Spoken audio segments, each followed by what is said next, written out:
Hi, welcome back to Tiny Classrooms Live. Hi, here, Don Zalou in Taos, New Mexico.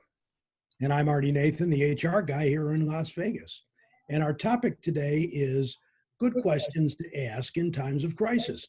It is a good topic. I got a good question. How are you today, Artie? Oh, just fine, Don. Thanks. Well, we didn't learn much from that, did we? Got a good laugh out of it.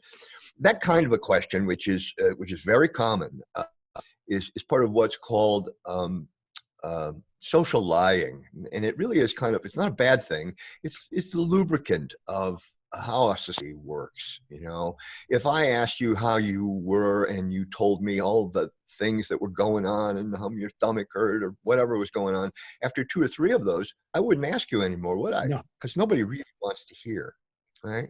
Yeah. So a couple questions, Artie, that might be more useful.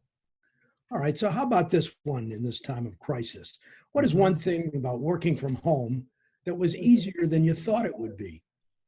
It's a good open-ended question, and it makes a person think, doesn't it?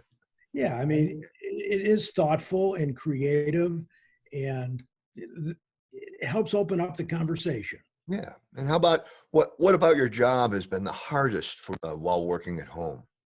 Oh, that's very good. You can learn about their fears and anxieties and apprehensions and stuff like that, that you can certainly get involved with them in. Yeah.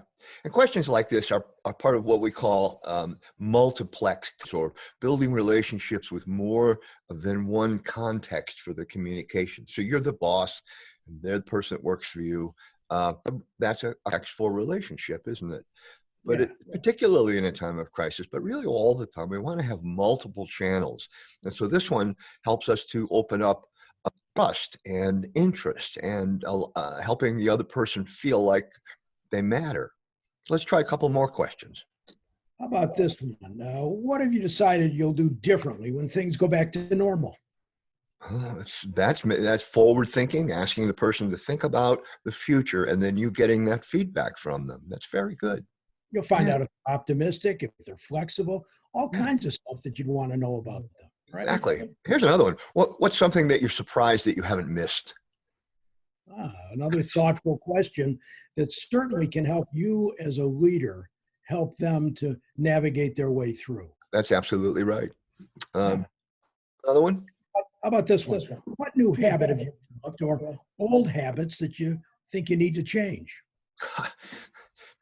The average person thinking about that question at all while working at home. And so it's very provocative and it's very, it'll cause the person again to think, respond. Yeah. And leaders in good times and bad need to communicate effectively with their employees. And Don and I have taught classes for many years on site, and we've just recently started to convert them into online classes as part of our Tiny Classroom training. And you'll see more about that in the near future. But communications and coaching, those are good classes, and they help you to communicate more effectively with these kinds of questions in these kinds of times or otherwise.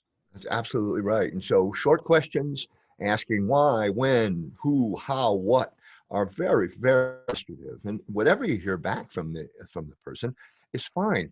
Artie and I use a phrase that the facts are always friendly. So no matter what you hear, there's stuff in it, something you can take action with or learn from. So ask the questions. Well, that's it for today. Thanks for joining us at Tiny Classrooms Live. Thanks a bunch, and we'll see you tomorrow.